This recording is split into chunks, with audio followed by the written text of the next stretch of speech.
All right, guys. Now I put these blue rock lights on it. Really just experimenting. These were actually, I bought these. I got them in just the other day from Amazon. They were supposed to have been white LEDs, and oddly they came in and they were blue. So instead of returning them, I just decided to use them on something. So what's neat about this Ecto and all of the 12 scale, the CR12s and these Element Enduro12s, they all have four space slots for two on each side LEDs, 5mm. And of course I bought these. They were supposed to be headlights. I was putting them on another build, but of course when they were blue I wasn't going to use them for headlights. But it is really neat that Element added these to all of their 12 scale vehicles. I mean, over all the years, even their old Tioga that I have, it has the same slots, and really awesome. I never took advantage of those slots, but now I have. Now what's weird is last month I've ordered another set of just two LEDs. It's supposed to have been headlights, but they were red. So I have two more slots on this. I can put two more right behind these blue ones, and let me know if you think I should put the red ones behind it just to have something different. If you think that would look cool, I might try that out, you know, and hit me up in the comments if you think, you know, you want to see it too. We'll put two red ones behind it. I think that would be neat. And it lights up everything, you know. Of course it's not nighttime, but at nighttime you can really see the ground really well all around the RC, and that really helps having lights underneath.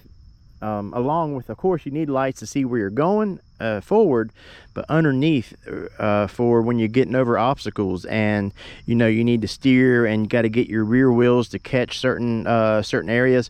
Now if you noticed, I had to power over some of my log piles a little bit quicker this time because everything's so wet. It had been raining for a couple weeks every day, just a little bit, and it rained last night and everything's soaking wet and it's so slick. But this thing really hammers over it with these General Grabber tires I put on here. They are 1.55s and they are Elements tires. And they work really well. Now this came with these are bead locks. They're plastic bead locks, but I really like them.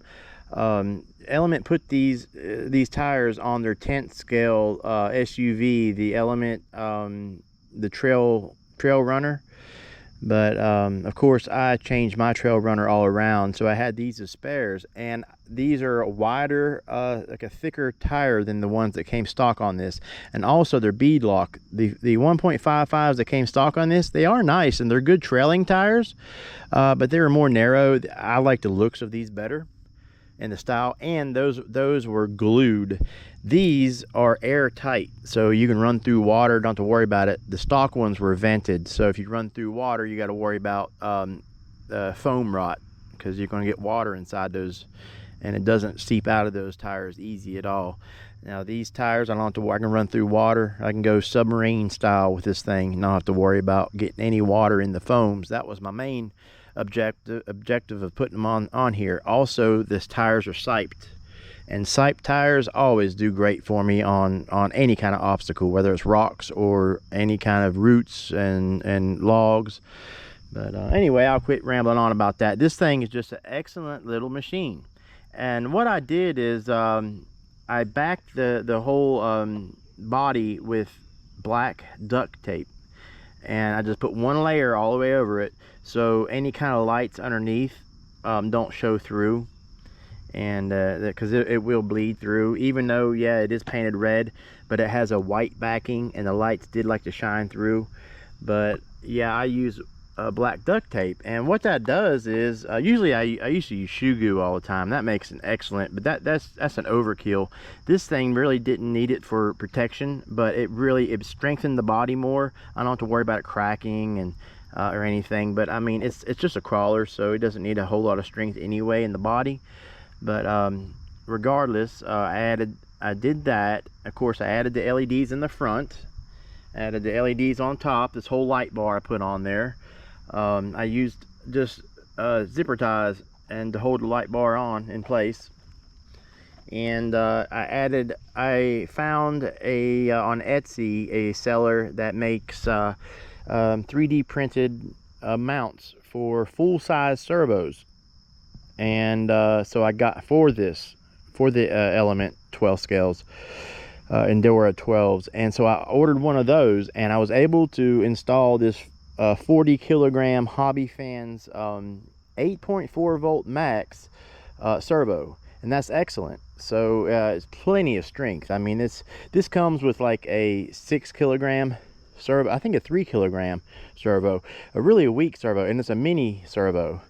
It's not a micro, but it's like a mini one. It's smaller, and it's hard to find those in a decent size. It's just easier and actually cheaper just to get this, get these type of servos than those. But anyway, there's tires. I changed the servo mount. Of course, I changed the servo. These are all stock shocks, and they do tend to like to leak. My front left one likes to leak a little bit. I'm just keeping an eye on it. I might replace the rubber seals in it and hope for the best. But these shocks are known to leak a little bit, but that's not a huge deal. It flexes so nice, and they work excellent. The shocks do. Of course, I added the my winch hook here, and it fits just fine in the back. I did cut the little nubs off right here on both sides to give me more of a steering angle, and now I can turn it all the way. That nub was really long, and it would hit right there, and I'm sure they put that in there to protect the really weak stock servo, and I understand. I mean, that does help, but now that that's gone, I was able to adjust the my radius better, my steering radius, and this thing turns sharper than 3/4 of all of my crawlers. It turns so sharp now. It's really awesome. But I had to back it down a little bit so the tires wouldn't hit the links, just enough to not hit the links. But it's still, you've seen the steering radius I have of this thing. It'll almost turn around in circles, perfect circles on a dime. I also cut the well, I gotta take it apart, but I cut the battery tray so to make it to where I can put a longer battery in it, and I ordered 3,300 milliamp hour lithium ion batteries from Amazon. They had a 2-set with a charger with them, and that tripled my runtime, quadrupled it. This comes with an 850 milliamp hour lithium ion battery that runs for 20-25 minutes or so.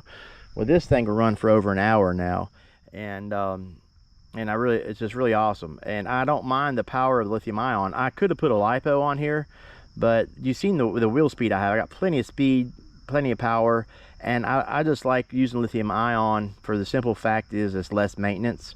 And if I'm getting this kind of performance out of that, I'll stick with lithium ion with it for now. But anyway, that's about all I have done to it. I really have enjoyed this RC. It's really done really great. I have the Tioga also. If you look in my history, you'll see the videos I did of my 12 scale CR12 Tioga, and I have many videos of it. I've changed the tires on it several times. I didn't do too many upgrades. I ran it on 3S a lot. Now this is just running on 2S and 7.4 volt, and it runs better on 2S than that did, or equal to that, like that did on 3S. And that's excellent. It's all about how they got this thing geared. This has got a 380 size motor on it. It's a Reedy motor, and it runs very smooth. It's got plenty of pep in it, and it seems to be geared better. I got plenty of slow speed control, but I got a nice top speed for trailing. It's really nice. You can also turn the drag brake on and off, and you can back down your percentages just with using the controller itself. Very nice. Right here, it even has a chart right there, and it shows you the percentages. You can do 25, 50, 75, 100 on your drag brake, and you just switch these switches right here. It's really cool, and that's how you switch from lipo to lithium to nickel metal also. And and then you got your forward, reverse, brake mode, or forward and reverse mode. Basically crawling mode and trailing mode. I leave it on crawling mode. I like, but I got drag brake on 75%. But anyway, you know, it's all personal preference. But it's all digital. It's a very nice controller. I like them. Not bad at all. But let me know your thoughts of this thing in the comments. Hope you enjoyed the video. And yeah, let me know about them blue lights if you guys like that. If you think I should add the red ones, I will. I'll try them out. But all right, guys. Hope y'all are doing well. And as always, thank you for everything.